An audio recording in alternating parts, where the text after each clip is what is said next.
Então, boa tarde. É uma honra, assim, não sei como chamar, acho que honra, privilégio, satisfação, felicidade, alegria, esperança, né? A gente combinou, né? Rio de Janeiro é terra tupinambá. Rio de Janeiro é Tupinambá. E Célia, então, está voltando para casa. Né? Célia, Glicéria, né? Está aqui por um chamado, né? que ela vai passar para a gente. Né? E é isso, a palavra está com você. Quem eu gostaria de chamar de parente. Quem sabe a gente volta um dia a poder se chamar de parente, né, Célia? Então, é uma grande alegria estar com você aqui hoje. Eu que agradeço, né, a todos vocês, né, o convite, né, por estar falando, né, para vocês de uma forma, de um lugar que a gente nunca teve esse olhar, né, as pessoas nunca pararam para nos ouvir, né, e ter esse momento para a gente é gratificante. E eu convido vocês, primeiro, para fazer essa emissão, né, esse vídeo. É um curta, né? Que eu participei até de um edital lá do IFBA, do Instituto Federal da Bahia, né? No campus, né? Lá da região dos Seguros, Salvador, né? Os IFES, né? E aí, eu queria convidar vocês para assistir esse filme, né? Com a emissão, né? E aí depois a gente conversa. Eu quero que vocês sintam um pouco de estar mesmo da minha. É curtinho, 5 minutinhos. Tá bom? Parei.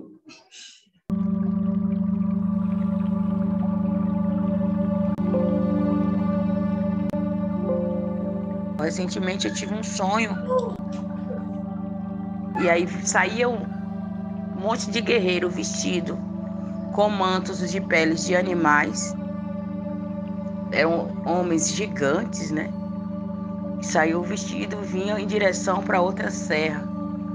Aí passava na frente da serra e aí eles me viu, um deles me viu e eu me senti tão pequena, eu era pequena, visto o tamanho deles, eu era muito pequena, quase do tamanho de uma criança, eu acho. Eles olharam para mim e me chamou para mim ir com eles, vem comigo. Aí eu caminhei junto com eles, fui.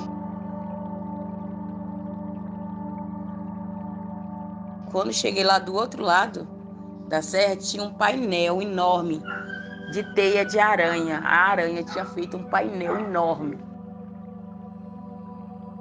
Cada um deles trazia uma paia de junçara.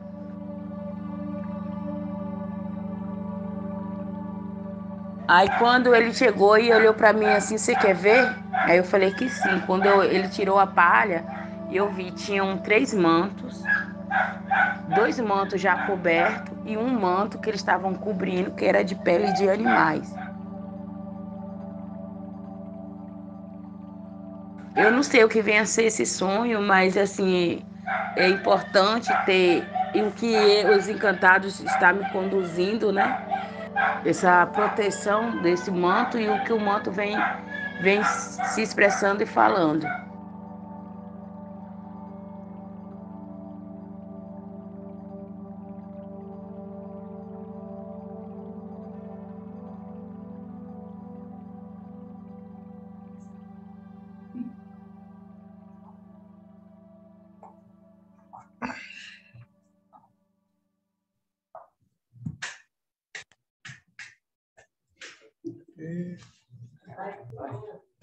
Aí tá melhor, né? Aí tá ok, tá. Então, pessoal, isso aí só uma gotinha, né? Pode vir mais. Então, essa missão que o Assajaba Tupinambá tem, né, tem se chamado, né, o Monte Tupinambá chama, né, me chamou. E aí, aquela imagem, por último, né, que você me viu, eu estou na reserva ali, quebra ali, vendo um manto pela primeira vez. Né? Esse manto, ele está lá datado, né, com data de carbono. Quem está lá está vendo desse jeito. Eles fazem, Aquela imagem está sendo 600 replicada. anos. Eu vou desligar. Não vai fazer diferença nenhuma. Tá? E aquele manto, ele falou comigo. Então, eu estando ali naquele lugar, vendo o manto, eu senti uma energia muito forte das mulheres, das nossas ancestrais, que produziu aquele manto. E aí, parecia as imagens, né? Eu estava contando, né, para os colegas, né, o pessoal aí, o quanto era importante essas imagens que o manto me mostrava, né, naquela dimensão. Eu falei que eu entrei em um espaço de cosmogonia, porque eu estava num tempo presente, vendo um passado longínquo, mas eu tinha que estar ali olhando, gravando pela primeira vez, eu diante de um artefato do meu povo, um artefato sagrado que era usado em cerimônias, né? Eu estava naquele lugar que eu desci vários elevadores, várias portas, várias grades, tinha nome, tinha guarda, tinha conferência de documento para chegar naquela porta. E quando eu entrei naquela porta, tinha alguém me esperando. Eu entrei, passei pela porta, tinha alguém me conduzindo junto diante daquele manto. E o manto falando comigo. E aí, essas imagens, para mim, é muito forte, né? E a sombra, né, daquela imagem, né? E aquelas sombras, eram 3 imagens. Era a imagem do manto sendo confeccionado na aldeia, pelas mulheres, crianças, pena, aquele ambiente. A segunda imagem era alguém levando o manto, entrando numa embarcação e subindo no fio do horizonte. A outra, terceira imagem, era o manto descendo no cais.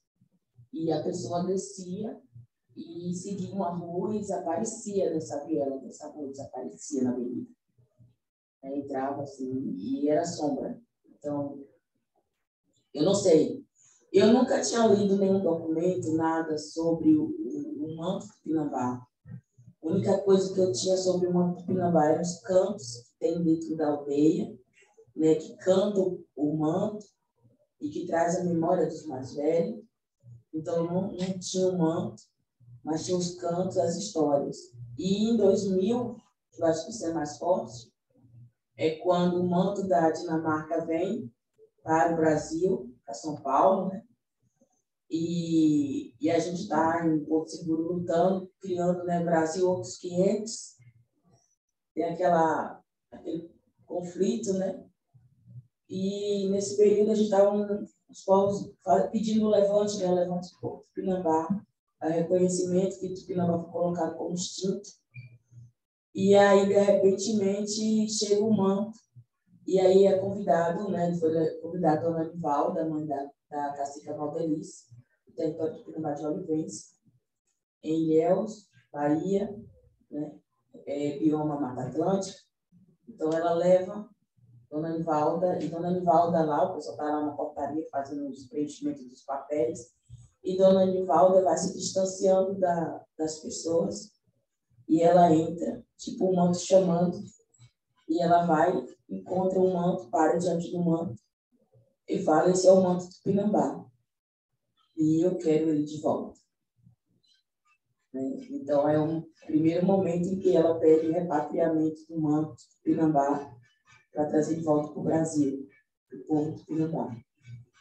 E aí foi importante, né, porque o Folha de São Paulo registra isso, é um chamado, então é um momento político, né, uma ação política, e dá visibilidade ao reconhecimento do povo do Tupinambá, o qual vem a FUNAI, vem o antropólogo, vem todo mundo. Não era a autodeclaração, era toda uma equipe de pesquisadores e fazendo uma investigação, é toda uma equipe para poder fazer naquela época, para reconhecimento do povo. E nós tínhamos nossas histórias contadas. Então, foi feito, e aí veio o reconhecimento do povo do Tupinambá, do território do Tupinambá de Olivença. Dentro do território do Tupinambá de Olivença, são 23 comunidades. Serra do Padeiro está no alto da serra. A gente mora no pé da serra, na Serra do Padeiro, onde é a morada dos encantados.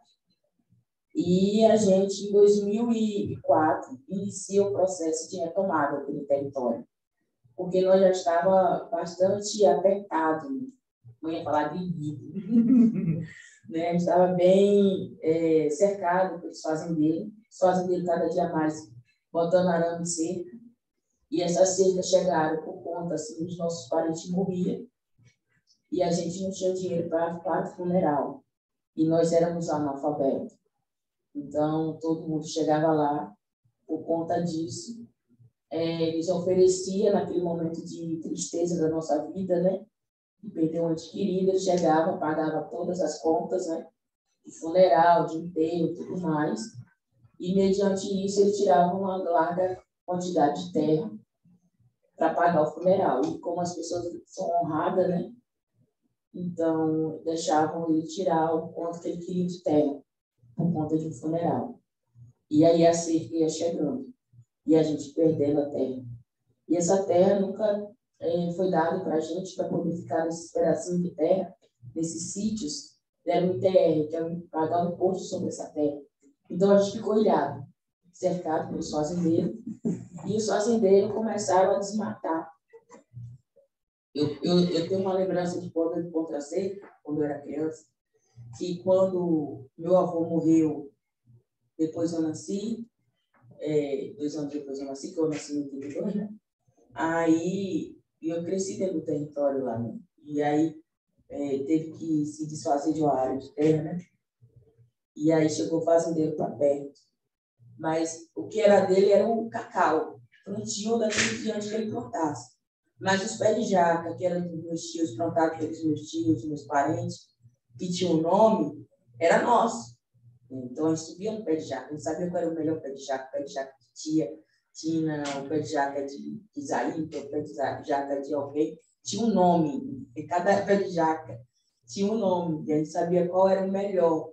Então, a gente subia nos pés de jaca para comer jaca, então a gente andava, ia para o pé de uti, a gente catava mata, então a gente sempre foi lindo. E a gente botava o jereré nas costas, ia pescar no rio, levava farinha e lá fazia a moqueca na folha, né? Da patioba, da folha do cacau, da folha que tivesse lá, e a gente comia lá no rio mesmo e voltava para casa. Então, a gente sempre teve essa liberdade dentro do território. Aí, um dia a gente saiu, aí passando no pé de jaca, os meninos estavam subindo em cima, queria comer a jaca lá de cima, nós pegamos um monte de caroço de jaca, jogamos lá em cima deles para eles descer com a jaca para a gente comer. E aí, menina é isso, né? Aí desceu, aí a gente se mandou na trilha, né? Quando a gente chegou lá para poder, já ouvindo o rio, que o rio zoa, né? E a gente estava ouvindo já o rio, a gente se depara por uma cerca de arame. E os tios eram tudo assim, juntinho. Não dava para esticar e você passar por baixo. Não dava para você subir para passar por cima.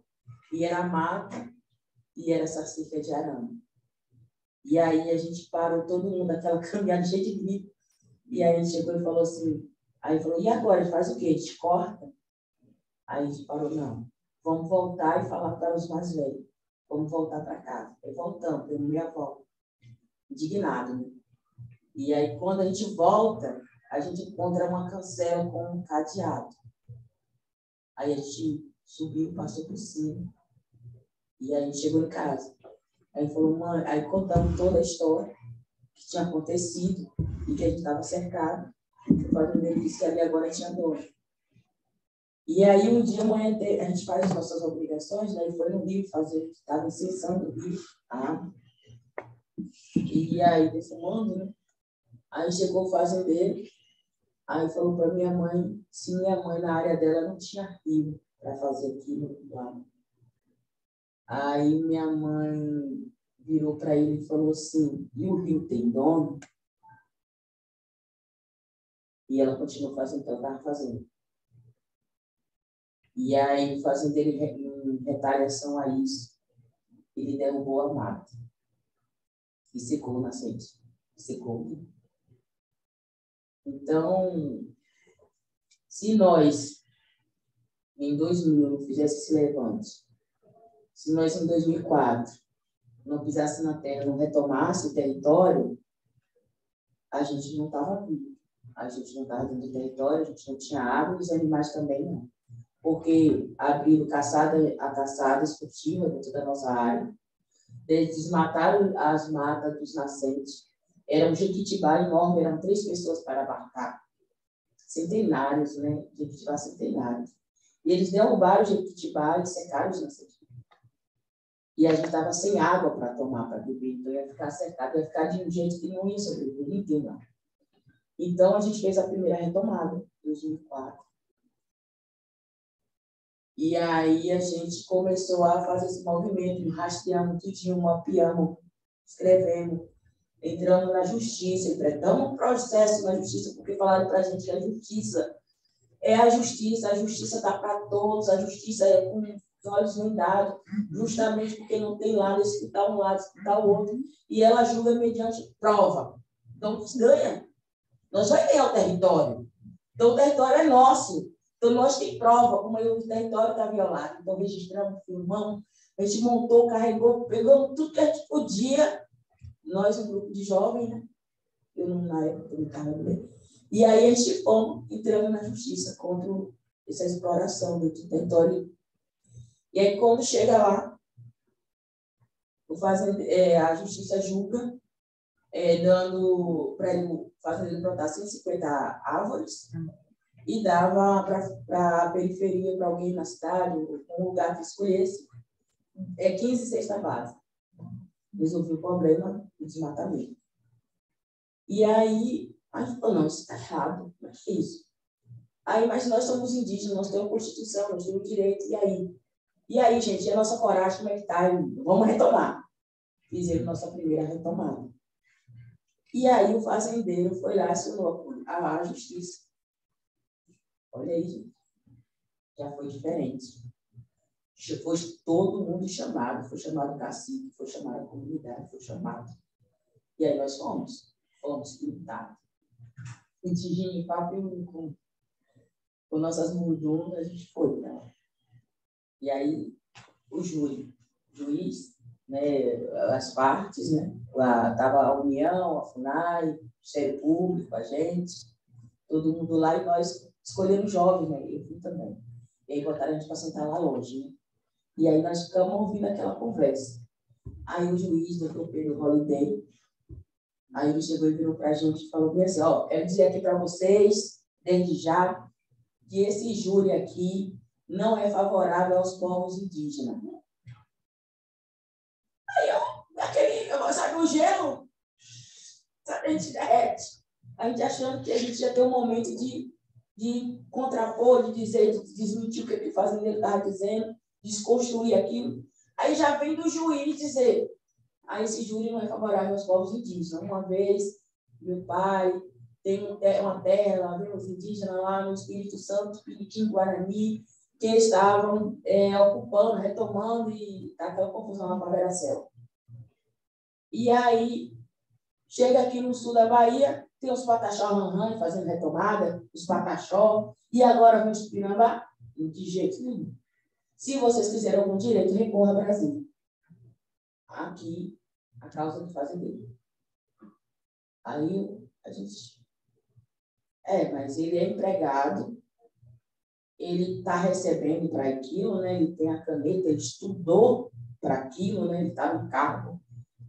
E nós, né? Você é analfabeto, na aldeia, morando na roça, vivendo da agricultura, trabalhando em feira, é uma dificuldade danada de ter uma educação. E aí a gente volta para a roda do fogo, volta para casa, para avaliar o dia, para avaliar o que foi isso, né? E a gente senta na roda do fogo e ele fala, agora esticou, né? E aí os mais velhos falam para a gente. O juiz estudou, tem o poder da caneta, ele pode negar, ele é o direito dele negar, mas cabe nós, nosso direito é de resistir. Ele pode tomar a decisão que ele for, é dele, a decisão é dele, ele ganha para aquilo, vai vir outro, vai sair outro, vai entrar outro, e a decisão são deles. E ele já disse que aquele júri não é para nós, já estava definido, já estava batido o martelo, então tem um lado, a justiça tem um lado. E aí descobri que não era dos povos indígenas. Né? Parece, né? Mas não é o nosso, não é para a gente. Né? E aí nós partimos para retomar. Então, hoje nós temos 96 áreas de retomada, garantida por retomada. A gente recebeu várias reintegrações de posse em 2008. A gente conheceu a força daqui da polícia do Rio de Janeiro, chegou lá na Serra do Padeiro, né? Não foi visita não, gente.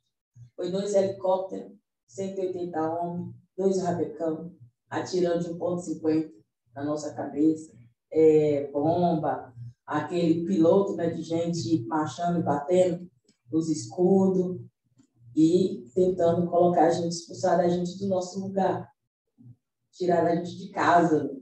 E a gente vai para onde? A gente vai para onde? Qual é o lugar que tem para a gente na cidade? Qual é o lugar que tem para vocês aqui na cidade? E as pessoas aqui na cidade, o lugar é suficiente para elas? E por que nós não temos nosso lugar, se nós temos um lugar de viver, porque a gente não pode viver no nosso lugar? E aí eles queriam tirar a gente de lá, então a gente desistiu, a gente enfrentou a polícia com jaca, com o que a gente tinha, né? Era jaca, era cacau, né? Era as pedras, então a gente acolheu eles bem, né? Então teve um acolhimento, né? Diversificado. E esse acolhimento foi interessante, porque quando eles entraram, parecia aquele boliche, né? Marchando, batendo, tentando amedrontar a gente, os meninos vão lá só com um pé de jaca, arrancar jaca verde, né, gente?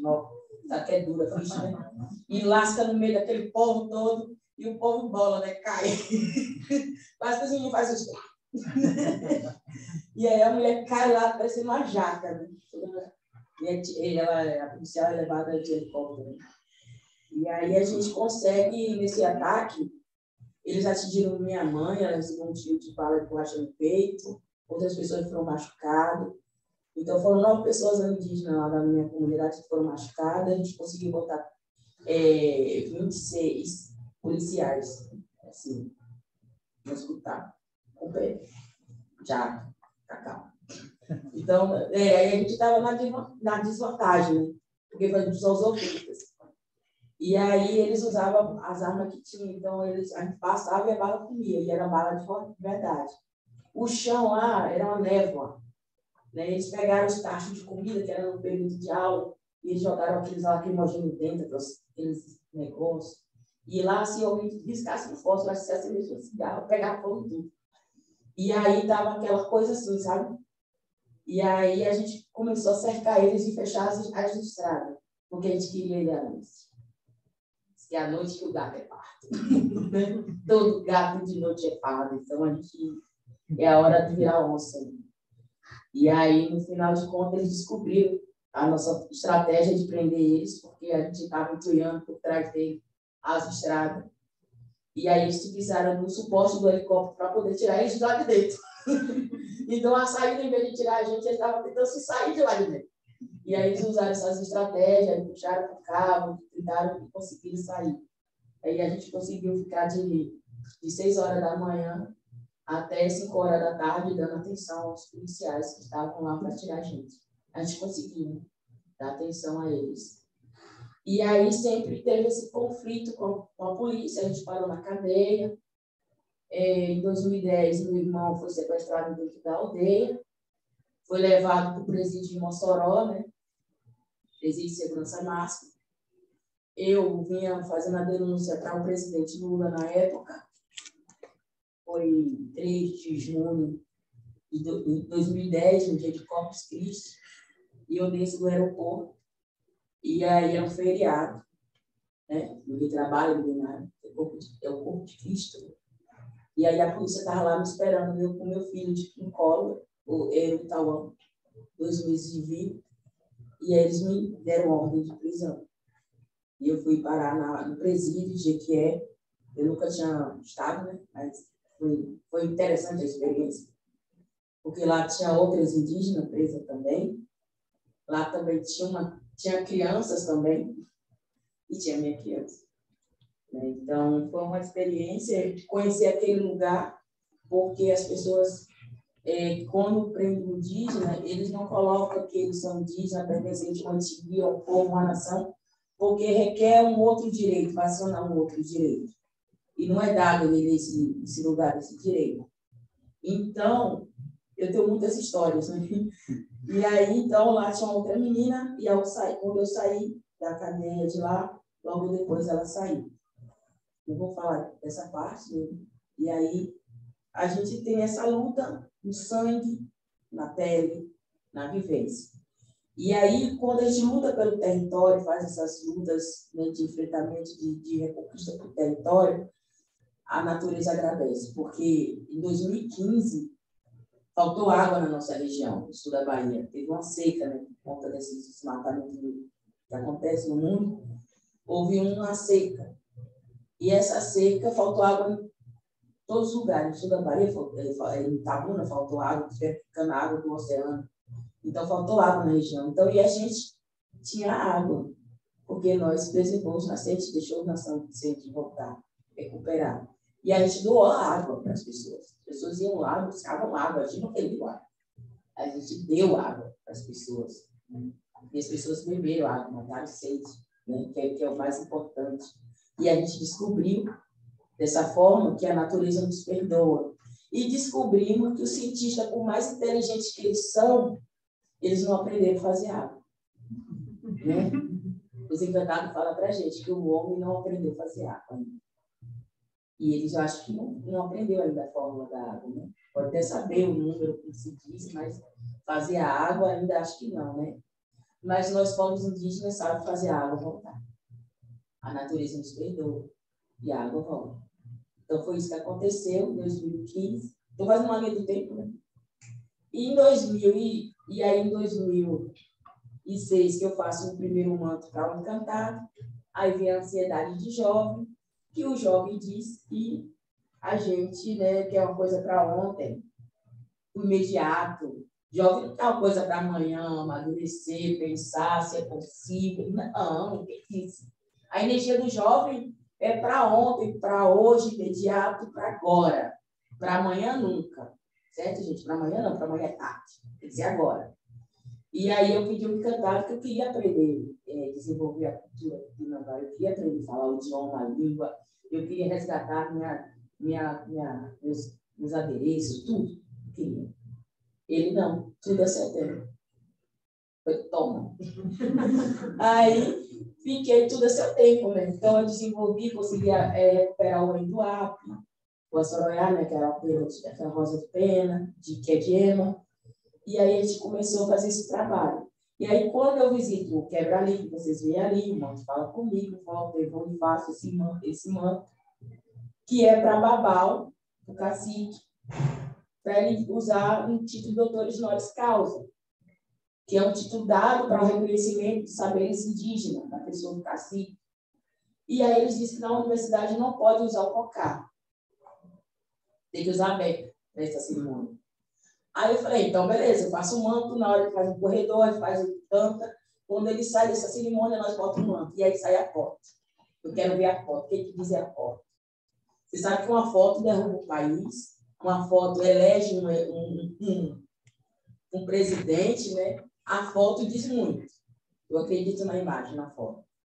E aí eu falei, vamos ver o que essa foto vai dizer.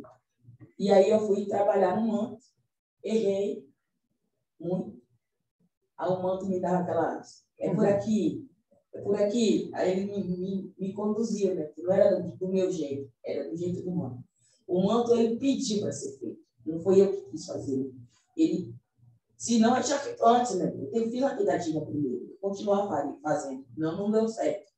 E aí, quando eu vou pedir a minha tia-avó, né, minha madrinha, que tem 92 anos, Dai, né, de usa Brosforte, ela tem uma história que é interessante, porque ela aprendeu a ler e a escrever. Ela foi uma das pessoas que lutou pela educação, né? Ela aprendeu a escrever com carvão. Uma pessoa ensinava uma letra e ela pegava o carvão e escrevia na parede. Escrevia no chão. E aí aparecia outra pessoa, sabia alguma coisa, ensinava ela, e ela escrevia e repetia, e nunca esqueceu disso. Era importante para a gente aprender a ler e escrever, para dominar essa cultura do branco, entender, para a gente não ser roubado, entendeu? E aí ela fez isso, e minha mãe lutou também, plantou a educação do território. Eu lutei, consegui botar uma educação indígena que hoje funciona dentro da comunidade. Fui professora há 20 anos. Aí, vou fazer 40, viu, gente? E aí a gente está lutando que a educação continue dentro do nosso território. E aí, quando eu me pego dentro da universidade fazendo uma arte, pintando uma parede com carvão, né? Carvão, tinta, cola, e escrevendo, desenhando o meu céu, o céu indígena, o céu de Tumbaé, botando as nossas constelações no céu, um olhar de um céu que os povos tiraram, que os europeus tiraram da gente, que a gente tem um céu europeu, né?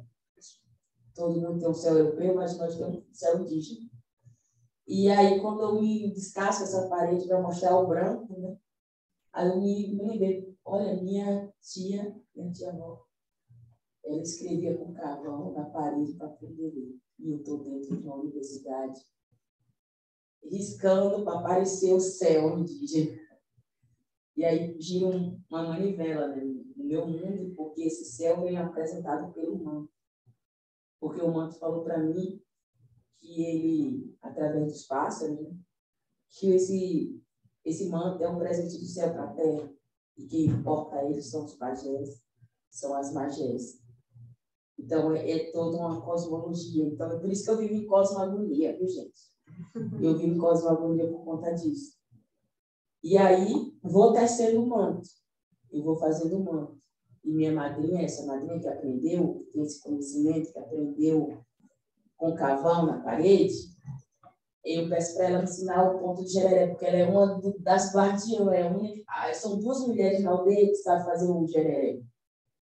Sabe fazer o ponto do jereré. E aí eu cheguei para ela me ensinar, segurar na minha mão e me ensinar.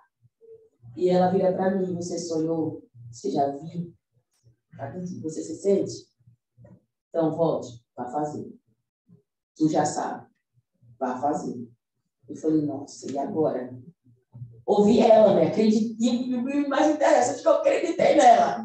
E foi importante saber disso, que ela estava falando uma coisa que ela estava vendo em mim, que eu não via. Ela volta e vai fazer. E aí eu desenvolvi o manto com fio único. O jereré é feito com quebrado, né? Na agulha quebrada. E eu desenvolvi o manto com fio único. Esse manto que veste o cacique, esse manto que eu trago para a exposição, é um manto de um fio único. Meu pai foi lá, fez o fuso. Eu encerei com a cera da abelha, que é da aldeia, que é da Jitaí, do Sul. E aí a gente cero, cordão, e aí eu consegui fazer um bolo de cordão.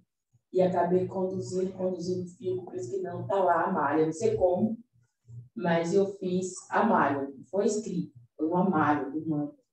E de repente eu vou botar as penas, falo, mãe, aí, que tinha um projeto na comunidade, criação de galinha lá com as meninas, e aí mãe vai ver as galinhas lá. Aí mãe ia falar assim, eu vou colher umas penas para você. Aí eu falei, eu quero as penas brancas, vou fazer assim, vou fazer assim. Aí mãe me traz uma sacola de pena, um saco de pena, me entrega, e aí eu vou lá arrumar as penas direita e esquerda, ver a posição das penas, e quando eu abro, as penas é cor de caramelo. Não é branca, é cor de caramelo. E aí eu fui lá, peguei essas penas, organizei e fui apliquei as penas tudinho. Quando eu terminei de aplicar as penas, é muita pena. Tinham 6 linhas só de pena. E quando eu contei, precisava de 450 penas para fechar o corpo. Aí eu falei, mãe, e aí, você terminou o manto? Eu falei, pois é, mãe, você vai ter que arranjar mais pena para mim, porque aquelas ali só deu 6 linhas. E aí ela falou, poxa, você vai pegar muita pena, e agora? Eu falei, não sei, né? Vai colher. E aí a pena tem um período de pena madura, pena de sangue. Então, quando era o período de pena madura, a mãe colhia e eu aplicava as penas. Porque mesmo pena verde, se você matar, não serve. E se você matar, também não tira as penas. Então, tem que tirar com a pena viva, né? Então, não precisa matar para poder o manto existir. Tem que estar vivo. E assim, as crianças também ajudou a fazer o manto.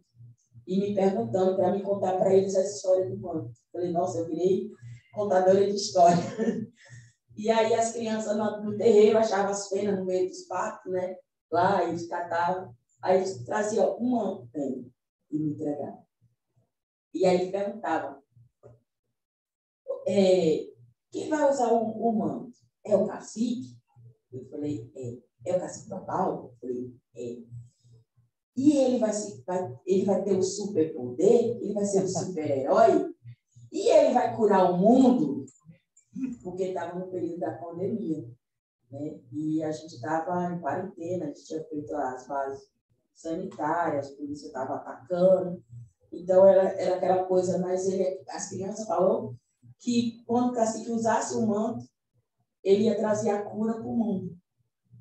Aí eu falei, sim, né? Porque era uma criança, era tudo puro, aquela inocência, né?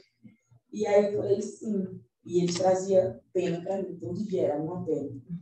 Eles não catavam um molho de pena lá no terreiro e traziam uma pena. E eu colocava no manto. Esse manto, todos os meus mantos tem a pena das crianças que traziam e eu colocava. E aí foi feito assim, desse jeito. Além disso, veio os sonhos. Foi conduzido pelo sonho. E aí o Gavião disse para mim que ia deixar umas penas para mim, no sonho. Aí eu falei com meu irmão, não sei o quê. Aí, quando ele foi para a roça, o Gavião fez um voo rasante em cima dele. Lá no pé da serra, não sei se é, vocês viram. Aí a morada desencantada, embaixo tem um lajeiro. E aí ele passando perto ali, o Gavião deu uma rasante e sacudiu as penas em cima do lajeiro, largou as penas lá para mim. Aí foi lá e catou. E trouxe aqui, São João, suas penas de Gavião. O Gavião deixou para você. Eu falei, que bom, eu fiquei feliz da vida, né? Eu falei, é real, bicho. Eu falei, é real, agora vou parar de brincadeira com coisa séria. E fui prestar atenção aos sonhos mesmo, né? Parar de achar que era sonho por sonho. E aí, no final, não era sonho. E aí eu colhi essas penas, coloquei no manto. E aí, quando eu fui colocar a pena no capuz, fui fechar o capuz, né? Aí o manto veio no sonho e perguntou para mim como é que eu estava botando as penas. Aí eu expliquei, pena de peru, pena de galinha, de frango, não sei o quê, de arapuã. E aí eu fui falando todas as diversidades de pássaros que tinham de ir botando. E eu falei, eu vou deixar para o capuz as penas de gavião. Porque o gavião voa no ar, plana, foca na presa, mergulha, pega a presa. Então, ninguém escapa do gavião. Então, eu vou colocar na cabeça, porque o gavião vai ter a visão, né? Ele vai ter essa dimensão, né? Aí eles falaram assim, mas lembre que existem os pássaros terrestres. E lembre-se que quando o gavião ele pousar e ele estiver cercado, o que ele vai fazer? Vai voar? Como é que ele vai voar?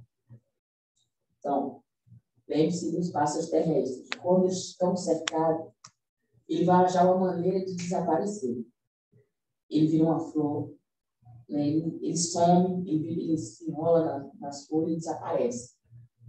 E aí acordei do sonho, contei para a mãe, aí fui para a roça, mas eu trabalhava lá na roça, capinar. E aí na mata, aí eu vi, aí o pai falou assim, escuta isso aqui. Aí eu, o que é, pai? Eu escuto. É o passarinho do teu sonho. O que você quer? As penas que tu quer, aí, ó. Aí eu fui contei pro cacique, ele fez um arapu, carregou, conseguiu pegar o tururim, e aí tirou as penas para mim. E aí eu coloquei, né, lambu, aí eu consegui colocar as penas no capuz, por conta dessa emissão, você não vai ver as penas, mas está lá. E aí, quando você vê o manto, aí o pessoal, por que o manto não é de Guará? Por que o manto não tem as cores da pena de Guará? Aí eu falei, porque esse manto é ele que quis ser feito, eu não faço o manto, eu sou as mãos que possibilitam o manto existir, mas ele é feito dessa cosmologia pela comunidade, pela existência do território, por onde a gente passou e como ele foi feito. E aí, eu quero que vocês entendam toda essa dimensão, essa coisa toda, para entender que é o manto, a vontade é dele, não é minha, é dele.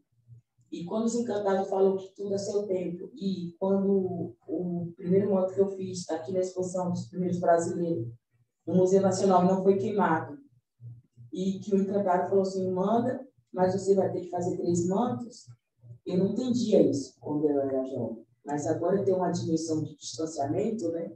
Acho que estou me sentindo madura. Olha para esse momento, eu madura. E aí, então eu entendi que eu precisaria me amadurecer para entender isso. E que não era eu fazendo o manto, mas o manto sim proporcionando dele existir. E aí foi os pássaros deixando as penas para mim, foi o sonho ensinando, e eu sendo conduzida pela toda essa cosmologia, né? E aí fui fazendo o manto. E o manto foi existindo.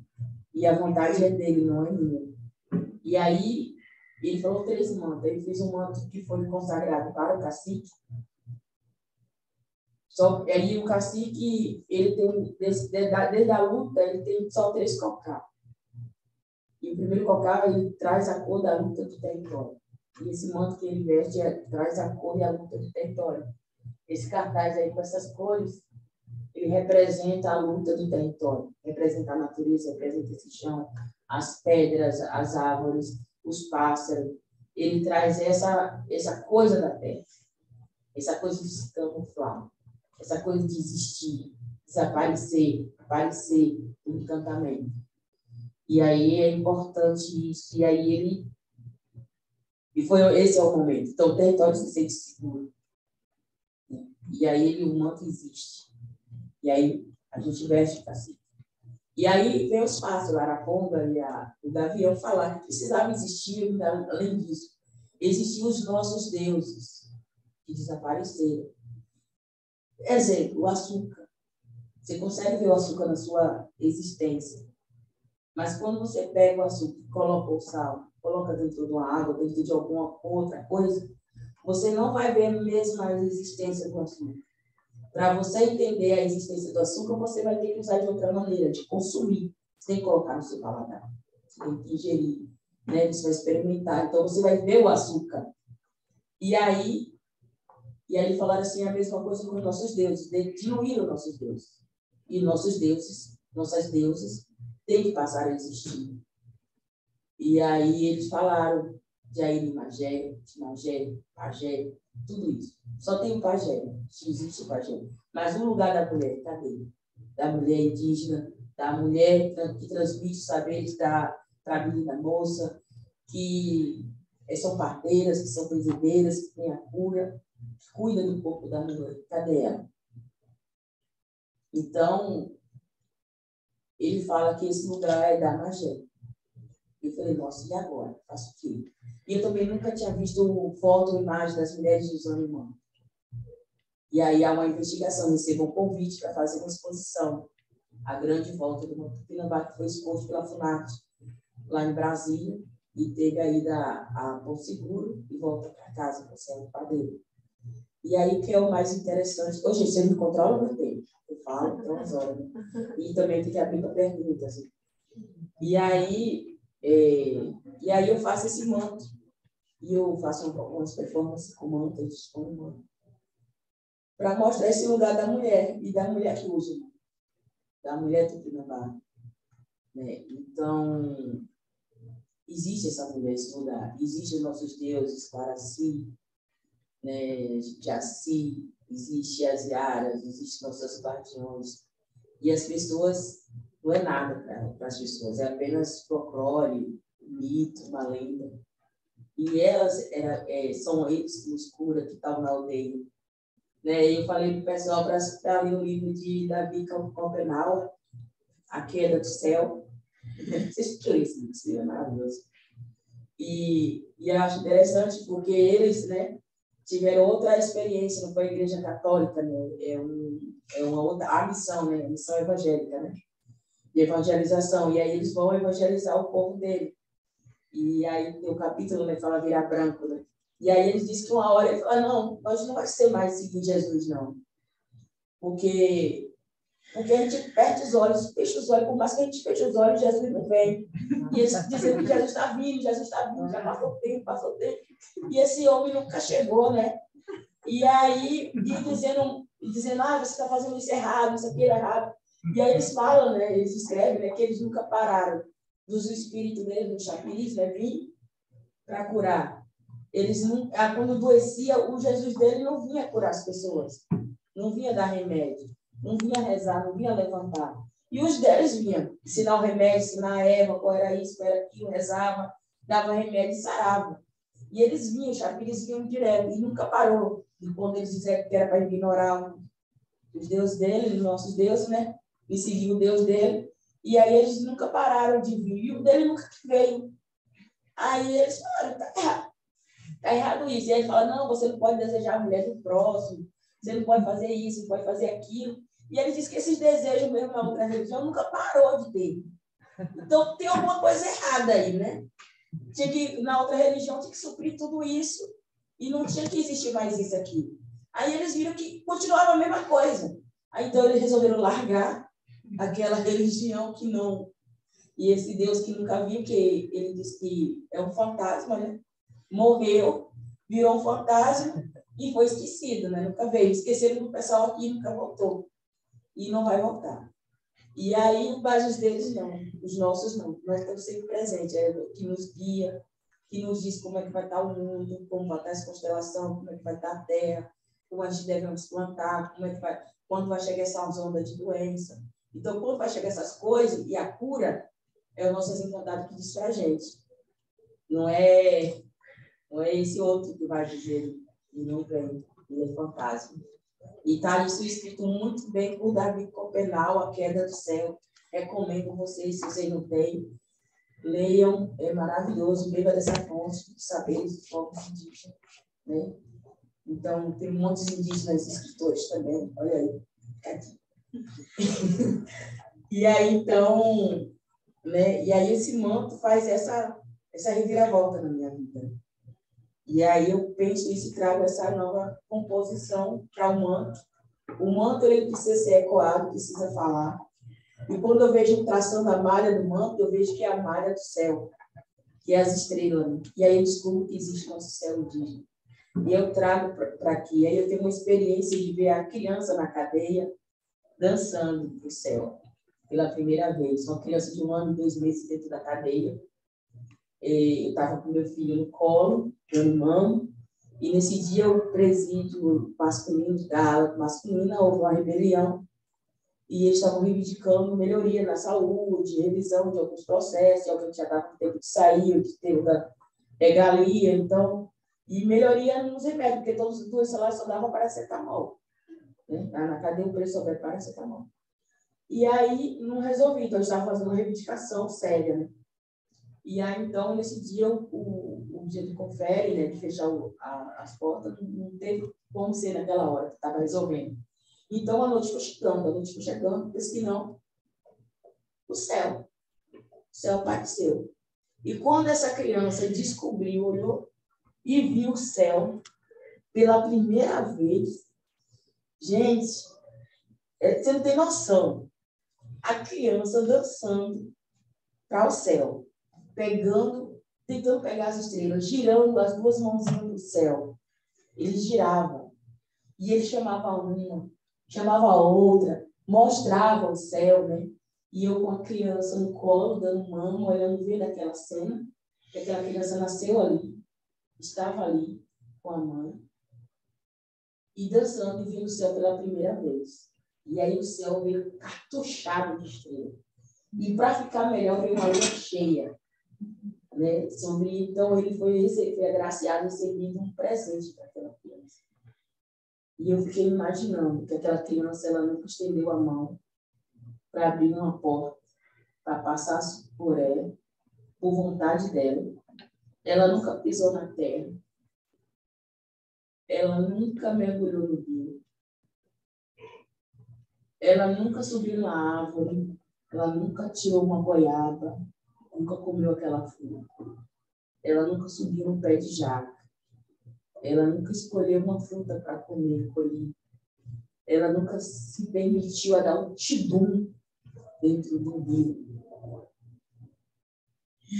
E aí, aquele mundo, aquele momento passando ali diante de mim, de uma criança.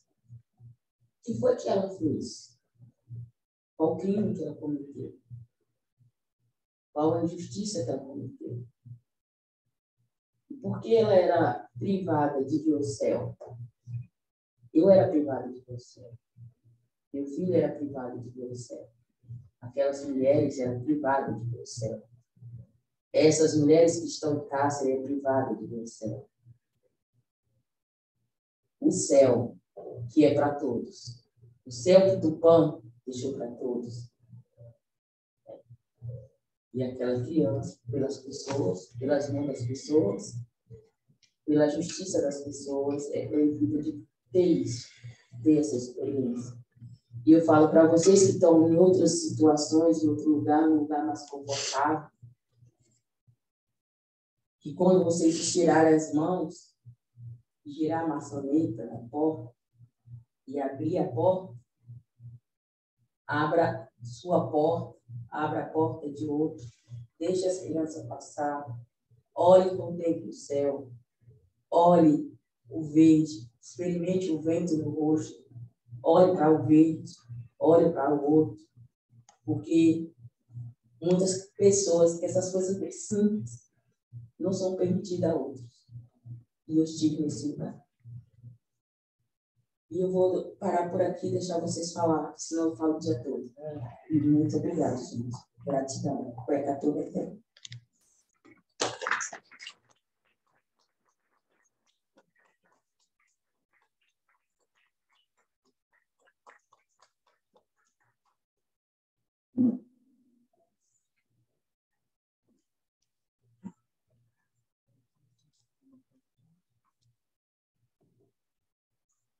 Então, a gente abre, né, Célia, para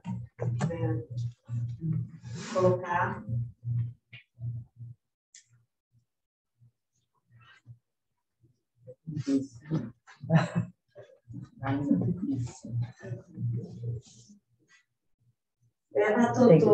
Tem que dar um tempo.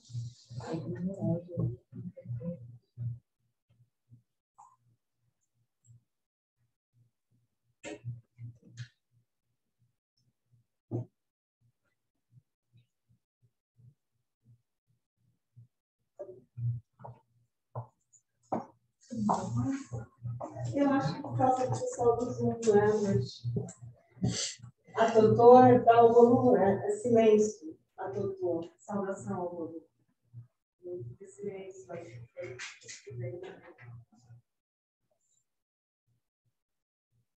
Isso aí, obrigada.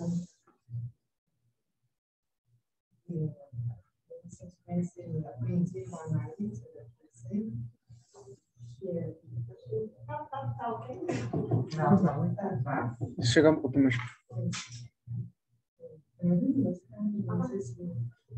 Eu aprendi recentemente com a Anaí, Guarani, que sou obrigada, não se diz, os povos indígenas dizem obrigada, é uma expressão que os brancos exigiram, na verdade. Existem outras formas de instituição que passam próprias. Então, eu não sei te dizer, eu só posso dizer obrigada. Mas eu gostaria de trocar semente com você.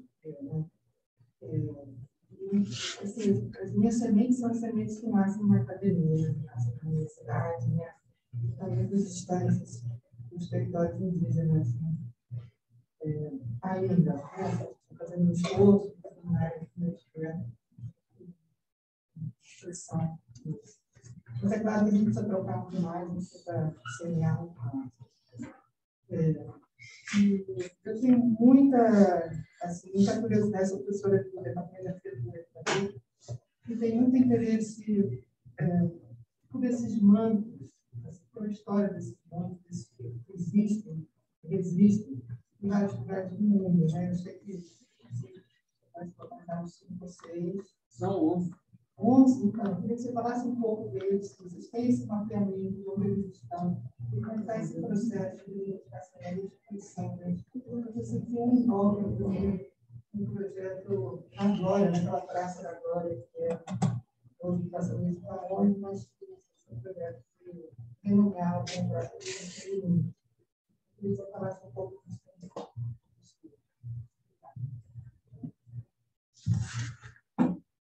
Foi isso, né? Tá. Então, são 11 mantos Tupinambá em toda a Europa. Eu acho que o lugar que tem mais manto acho que é de Copenhague. Tem um na França, tem um na Basileia, né? Então tem mantos espalhados, menos os mantos no Brasil. E eu digo uma coisa diferente, a gente não pede o repatriamento desses mantos de volta. Por quê?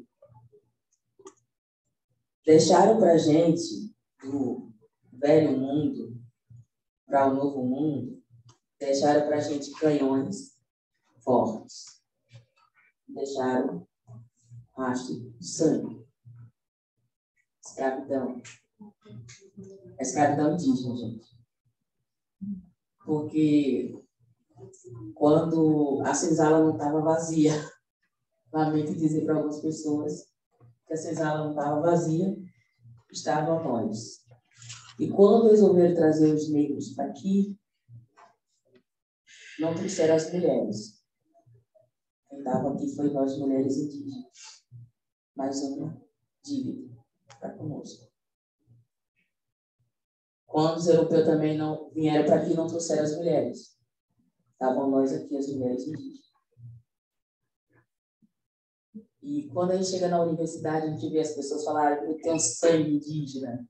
Minha avó, minha bisavó, foi pego a dente a laço de cachorro. Você já parou tanto de violência que aconteceu? E essa violência existe ainda, continua. Se chama-se o apagamento da memória, da identidade, do pertencimento do povo, da nação. E aí os mantos, eu vejo de uma outra forma, que é o que era mais puro do nosso povo. Não existe sangue, não existe morte. Era algo muito sagrado e precioso. Em vez de deixarmos com ele sangue, violência, canhões fortes, a gente deixou o que era mais puro. Que foi isso que aconteceu sempre. Eles chegaram naufragados. A gente cuidou, vestiu, alimentou, consertou as anaus deles e mandamos de volta. Nós não quisemos aqui. Nós mandamos de volta. E quando eles voltaram com canhões, com fortes, com tudo isso. E levaram para lá as nossas vestes que é mais sagrada. E como é que vai provar que nós, povos indígenas, estávamos na Europa? Que temos essa pegada na Europa? E que nós contribuímos com as revoluções que existiam na Europa? Como? Se nós somos povos de oralidade, se nós não é o povo da escrita, se não foi nós que criou o cartório, não foi nós que criou o capital, se não foi nós que criou a moeda, não foi nós que taxou a terra e disse que a terra tem um valor.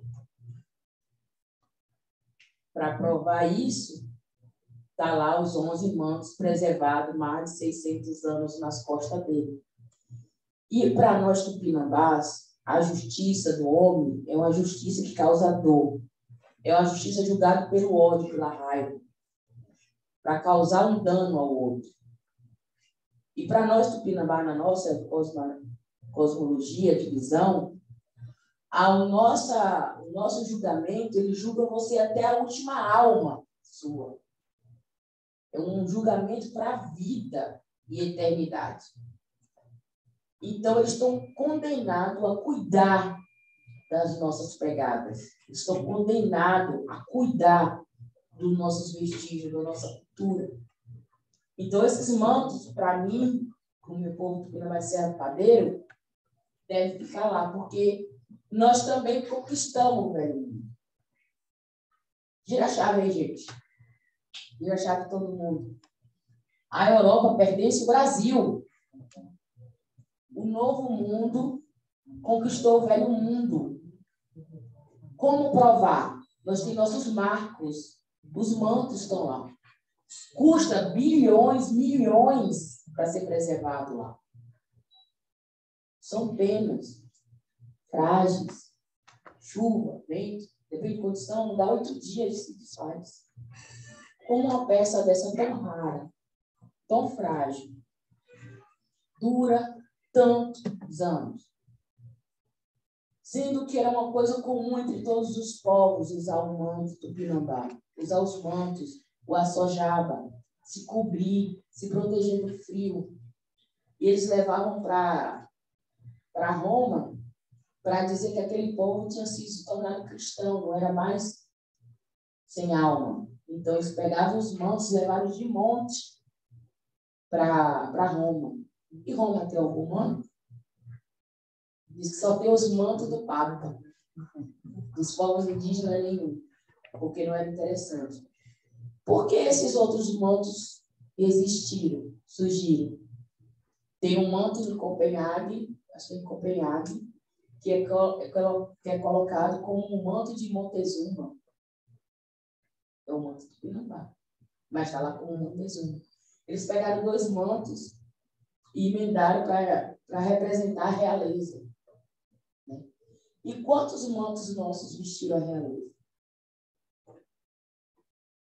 Então eu viro a chave e eu digo que eles continuem cuidando da nossa existência, da nossa pegada no velho mundo, e que se eu trazer ele de volta, eu perdoo eles por tudo aquilo que eles nos fizeram e nos fazem.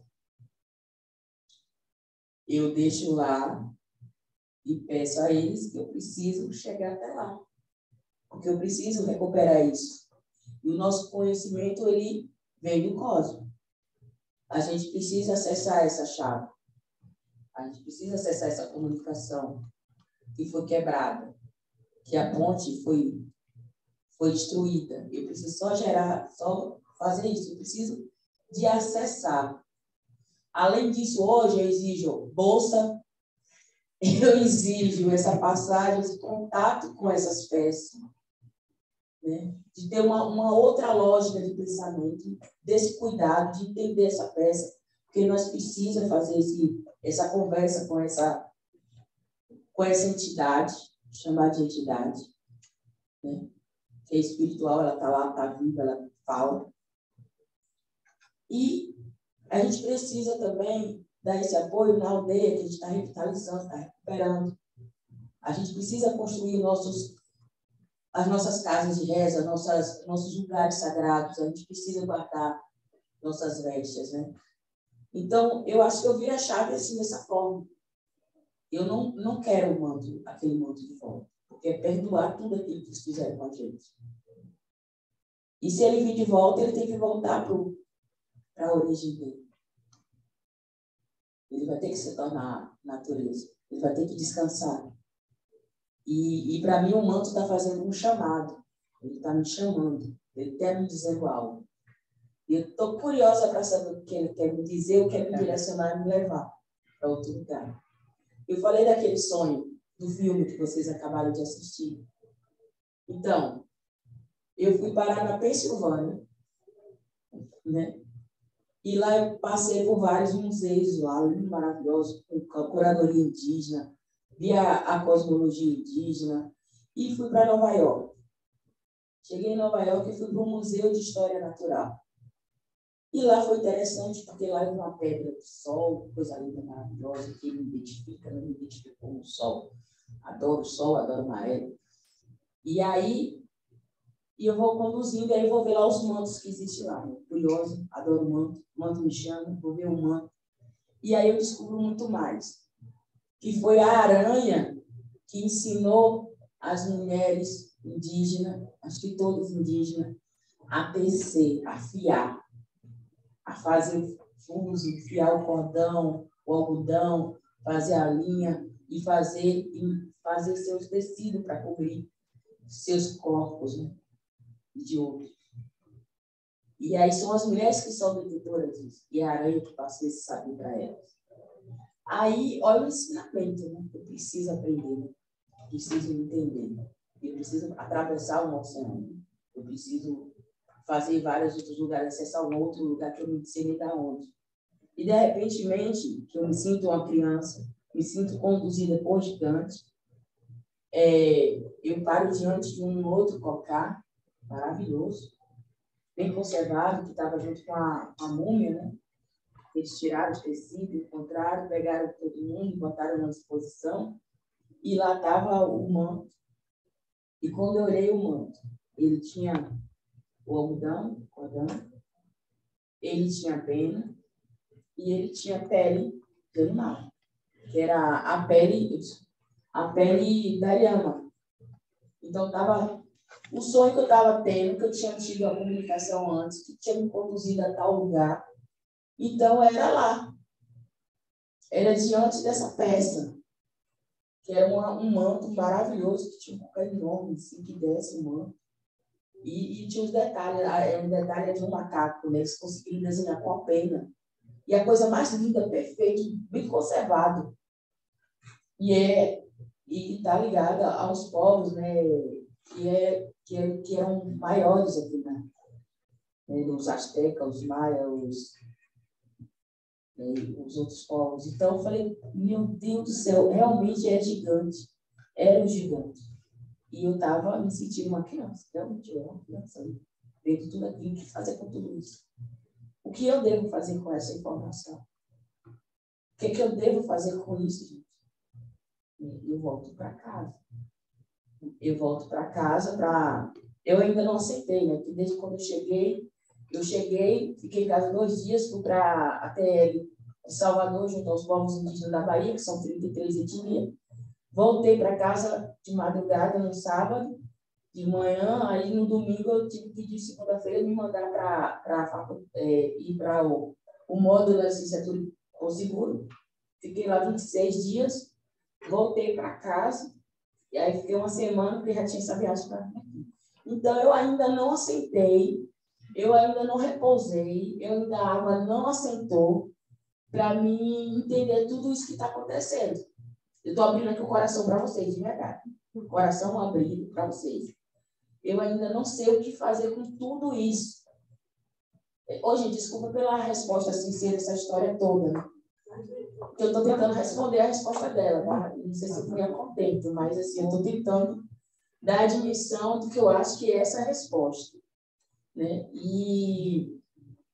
E aí, entender o sonho que me conduz para lá, eu chegar nesse lugar, entender que esse manto existe, é um outro manto, e eu preciso fazer o terceiro manto.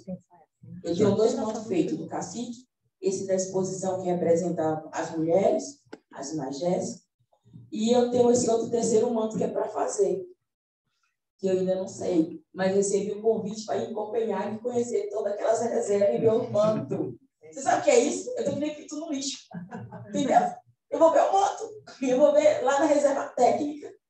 Eles me convidaram, eu aceitei o convite, passei de 12 a 18 de setembro. Então, eu não tenho agenda, gente. Então, eu vou para lá e eu vou ver isso. E eu vou ficar 3 dias vendo essas peças que estão lá guardadas, não sei aonde. Não sei aonde vai estar, mas eu vou lá e vou passar 3 dias vendo. Ele perguntou se eu preciso de alguma coisa, equipamento, não sei o quê. Eu falei, não, eu só quero que o manto fale comigo. Eu não quero verificar, remexer, né? Não, eu só quero que ele fale. Eu quero saber porque ele está me chamando, que ele quer falar comigo. Eu quero saber o que ele tem para me dizer. Você não está curioso, não? Eu estou curiosa. Eu estou curiosa para saber para onde é que eles vão me mandar, né? Para o que eu vou fazer. E eu estou nesse mapeamento, assim. Porque eu acho que a cultura da gente foi um pote. E pegaram o nosso pote da nossa cultura e jogaram no lajeiro. Espalhou caquinho para todo mundo que é lá. E aí eu estou montando, né? Colando esse caquinho, montando esse mosaico, né? E aí eu estou achando uma peça aqui, uma peça ali. E aí as coisas começam a fazer sentido. A história está sendo apenas... Eu estou ainda levando esse fio, né? E é um fio, e eu falo que o manto trama. Esse manto trama mesmo, entendeu? Não é trama de trama, né? Trama mesmo, entendeu? Vai tramando a gente, vai tramando as pessoas vão chegando na minha trama, e aí vai conduzindo até o que ele dizer. É isso para você fazer. E eu tenho que ter essa dimensão, né? Entender. Esse é o chamado. É isso que é para ser conduzido. Então, eu acho que é isso. Não sei se eu respondi.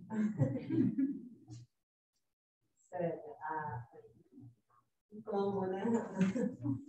A Laura do Carmo, minha colega da Casa Ruim, está perguntando no Zoom se você poderia falar um pouco como o cacique Babal, né, usou uma. Enfim, se falar um pouquinho mais de como é que ele usou afinal o manto, né? Além da foto, que você falou. Então, na consagração do manto, porque assim, isso para mim é muito forte, porque assim, o meu avô escolheu o meu nome. Falou para minha mãe no leito de morte, de encantamento, né? Ele não morreu, ele cantou. E aí ele falou para a mãe que me desse o nome de Teucélia, né? E eu tinha uma missão, mas eu não sabia que missão era essa. Eu nasci, os mais velhos contando a história do meu nome, para mim, mas eu nunca sabia que eu tinha uma missão. E aí, quando eu faço o manto, que entrego para o cacique, a gente vai fazer o ritual de consagração do manto, meu avô chega e aí ele fala assim, olha, eu agora, todo ano, quando é virada de ano do nosso calendário, né? E ele chega e a gente vai, todo mundo para dar a bênção. E aí, então, ele está vivo. Eu não conheci ele em carne, mas eu conheço ele de alma, assim, nos sonhos, e a gente sente a presença dele lá. Então, é isso. Eu sinto ele vivo lá. E aí ele chegou e disse que a missão dele, junto àquele manto, ele não viria mais. Ele ia ser conduzido para um outro lugar para se cantar. E aí é muito forte, né? Porque aí agora o cacique foi também recebido uma ordem que ele não ia usar mais cocá. Ele não pode mais usar o cocá. Então ele só usou 3 cocá. E aí ele usou o manto, esse ritual. E foi tirado dele usar o cocá, e ele agora passa a usar o manto. Ele tem que usar esse manto. Né? E o manto é super quente. Ele aquece, ele é quente, ele soa. E aí ele hoje em diante, aquele dia em diante, ele usa o manto. Então, quando alguém conduzir, chamar o cacique Babal, para aparecer em algum lugar, ele vai aparecer todo coberto com manto. Ninguém vai ver ele, só vai ver aquela ruma de pena. Tem uma diversidade de pena, a mata com ele, as florestas com ele, né? As abelhas com ele. Você vai ver toda a natureza ali adiante de você. Não será ele falando, mas será todo um território falando ali na sua frente. Porque é isso que é o manto. Então, o manto veio também para garantir o nosso território, uma vez que todos os povos indígenas hoje estão ameaçados. Todo o território brasileiro tem os povos indígenas. A conjuntura política, né, que deveria ser uma coisa de Estado, a gente deveria ter nosso território salvaguardo, né, mas não acontece, não é real. O povo sempre está querendo tirar a gente, empurrando a gente de um lugar para o outro, tirando. Então, é isso. Então, a gente está sempre ameaçado, é o garimpo, é o madeireiro, é o progresso, é os deputados, é muita gente, é o governo, é o presidente, é muitos interesses. É o mundo que não quer os povos indígenas. Porque falaram que no Nordeste, o lugar indígena não é no Nordeste. O lugar dos índios é na Amazônia. Eu cheguei na Amazônia, o pessoal disse que o lugar do índio não é na Amazônia. O lugar do índio da Amazônia é o lugar lá na fronteira. Quando eu encontrei os parentes da fronteira lá, e falaram que para eles o lugar deles não era lá. Aí, quando eu cheguei lá na Pensilvânia, nos índios norte-americanos, falaram que o lugar deles não era lá. Aí é onde é o lugar do índio, do indígena. Os povos originários, qual é o lugar deles? Então, a gente sempre é tirado do nosso lugar e empurrado para um lugar que não é lugar nenhum. Nem a lua vai nos pertencer, né? Nem o céu. Então, a gente tem essa preocupação. Então, tem que girar a chave. Eu falo que tem que girar a chave, porque existe o IBGE, um número que contabiliza os povos, né? Que diz que nós somos negros, né? Pardos, negros, indígenas, pardos não existe, e brancos. E aí, nessa contabilidade, os pardos cai tudo na categoria negra. Todos os pardos é negro. Mas se virar a chave e todos esses pardos não for negro, for tudo indígena, o Brasil é África ou o Brasil é indígena?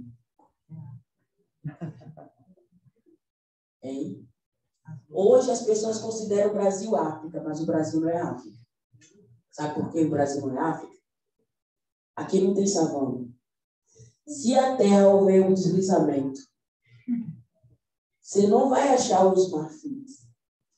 Eu garanto que você não vai achar os dentes de marfim. Vai achar os nossos funerais sagrados. Nossa cerâmica. Guardou os corpos dos nossos. Aqui não é África. Aqui é território Tupinambá. Aqui é território indígena, dos povos originários. As pessoas têm que parar de jogar camada em cima de camada e reconhecer os povos originários. Aqui viveram, resistiram e passaram por todo esse processo de violência. Vocês estão dentro, vocês criaram a capital dentro de uma aldeia, e a aldeia que vocês criaram é uma aldeia Tupinambá. Todas as capitais criadas no litoral capital, eram aldeias Tupinambás. Foram criadas, matadas, saqueadas em cima das aldeias. Aqui não é África. A gente recebeu os parentes. A gente recebeu a África. A gente acolheu a África nas aldeias que se tornou quilombo. Nós não somos inimigos. A gente tem que aprender a direcionar as armas, não para nós.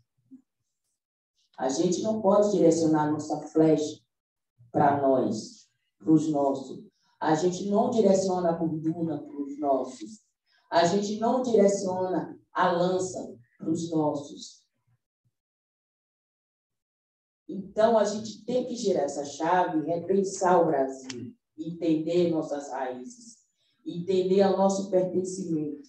Porque se você é indígena, você pertence a uma nação, a um povo. Que povo é esse? Se você é povo, você tem direito. Se você tem direito, o povo não te quer.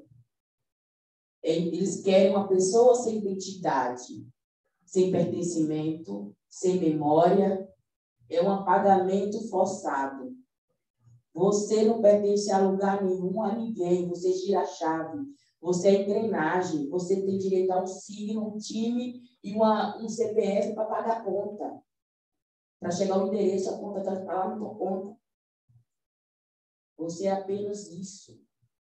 Ou você só quer ser isso? Eu não quero ser isso. Eu sou muito mais. Eu sou Tupinambá. Eu tenho um território. Meu território é sagrado. Além de mim, que tem aqui, temos nossa fauna, nossa flora. Nós temos rios, as matas, as pedras. Eu falo desse lugar. Eu não falo dessa engrenagem de um lugar de apagamento de memória. E as pessoas querem girar essa chave. As pessoas querem isso. Eu não quero isso para mim, para ninguém, para o meu vizinho. Vocês entendem, gente? O que é isso? Porque, para mim, sabe, eu estou aqui no Rio de Janeiro, está passando um mundo em cima de mim. Porque eu estou abrindo aqui o coração de vocês, de verdade mesmo. Eu vi um escrito, acompanhando, tentando ler alguns livros, né, que a gente agora, quando a gente se torna pesquisador, a gente tem que ler para conhecer um pouco a história. E eu li um artigo, e falando quando levaram os Tupinambás para a Europa, para a exposição, para expor os Tupinambás. E aí, quando chegou na realeza, eram gays, um monte de gente servindo um banquete, uma mesa farta, um monte de gente se abaixando, reverenciando. Ele achou estranho aquilo. E quando ele saiu lá fora, tinha um monte de gente maltrapilho, passando fome, doente. Enquanto dentro de cá tinha um acúmulo, e lá uma miséria. E aí, eles estavam tudo gloriando. E para nós, Tupinambás, falou que aquilo ali não era um governo, aquilo ali estava errado.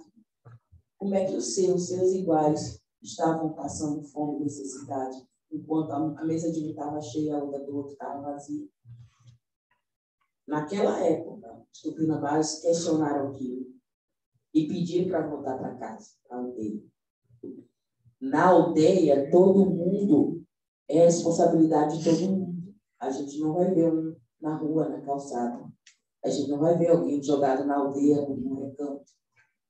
Todo mundo cuida de todo mundo. Se vai chegar na aldeia, todo mundo vai ter um prato de comida para servir o outro. Quando a gente bota o feijão no fogo, bota mais água para chegar alguém. Você nunca bota um tanto de comida para você sozinho comer, porque sempre vai chegar alguém. A gente sempre alimenta o outro. E a gente sempre cuida do outro. A gente não deixa os nossos caídos na rua. A gente não deixa os nossos caídos. Então, a gente alimenta os nossos. Quando está acontecendo alguma coisa de errado com alguém, todo mundo, aquele buchicho, todo mundo vai lá acudir. Você vai chegar em qualquer aldeia, um vai cuidar do outro. Nenhum índio abandona o outro. Não abandona. Nem o indígena abandona o outro. Ele pode ser errado para fazer o que for, mas a gente vai estar sempre ali junto, cuidando. Você nunca, a mãe fala assim, sério, você nunca vai ver uma saroeira no mato, cheia de fiotes, ou um saroeiro cheio de fiotes. Vai ver uma saroeira cheia de fiotes. Tudo grudadinho nela. Os bichos vão ter tudo um cuidado. Né? Um grudado, todo mundo cuidado ali. O catitu anda em bando, só vai um para poder saber se é seguro ou não. Então a gente segue essa lógica. Mas lá fora não, é o acúmulo. Você tem que acumular. Quanto acumular, melhor é. Para a gente não.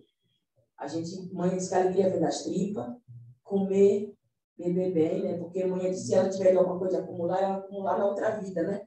Que diz que é eterna. Mãe diz que se a outra vida é eterna, então ela vai acumular, porque ela vai ter um apartamento, ela vai ter o negócio mais rico do mundo, ela vai ter o melhor carro, helicóptero, avião, na outra vida lá. Ela diz que lá é para sempre, e aqui não, é temporário. Temporário, ela diz que ela já está aqui de passagem, então ela não quer não. Então a gente só vai querer acumular lá na outra vida. Aqui, por enquanto, ela diz que está bem, encher a barriga, a felicidade vem das tripas, o amor vem das tripas. Então está tudo certo. Então, eu consumo do pensamento da Ave Maria, Maria da Glória de Jesus.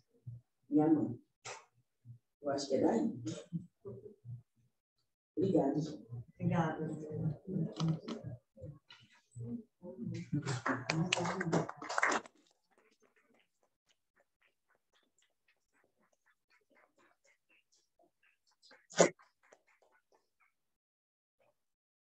Para você descansar, né? E a vida, eu estou contadora de história, tem muito mais, velho. Nossa, eu vou te pedir para participar de uma brincadeira que a gente está fazendo, que a gente fez uma rifa, né? Acho que você soube, né? A gente fez uma rifa de 9 livros para aquela aparelhagem de som que a gente doou lá no Quilombo, né? Sim. Então, tem um kit de 9 livros, que eu trouxe 4, depois Maísa viu, a professora Lúcia da UESP, o Bispo doou um livro, são 9 livros. Essa rifa já vendemos os números. E a gente está interessado em comprar uma? Não. Eu tenho que oferecer. Sim. Mas, assim, eu queria que você ajudasse a gente no sorteio. Sim. Pode ficar. Dizendo um número de 1 a 61. Nossa. De 1 a 61. É isso. Eu tenho que dizer um número. Eu vou dizer o número de nascimento da minha mãe, eu acho que está 56. Aí, vamos ver quem é. É a Carla Siqueira. Carla Siqueira, estava aqui. A Carla. Não sei se ela está no Zoom ainda, a professora aqui da PUC, estava aqui de manhã, ela estava tossindo. Obrigada, então vamos dar uma.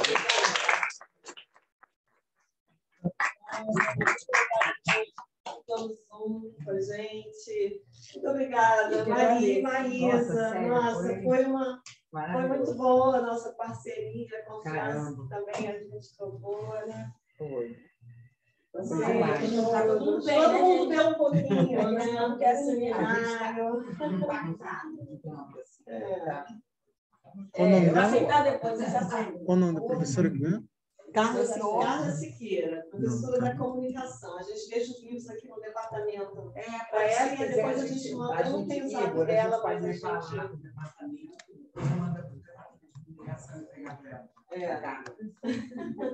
Nossa. Valeu, gente. Espero que fez juiz, né? Para dizer para mim. Uma pessoa, né? Falando um monte de coisa, né? Nossa, sério. Falando muito. A gente agradece muito você ter vindo a confiança. Não, eu que quero. Esse WhatsApp, eu não gosto de WhatsApp, não. Eu acho tão, sei lá. Às vezes a gente se perde ali, né? Mas você ter confiado nesse convite feito pelo WhatsApp. Né? Agradecer ao Márcio também, que né, o Márcio foi a ponte, né? O Márcio do antropólogo, que fez a ponte, que está com a gente. Muito obrigada aí, super luz, super axé, super força para você, saúde para essa história, porque é isso, você representa certamente a esperança para a gente. Né? Obrigada.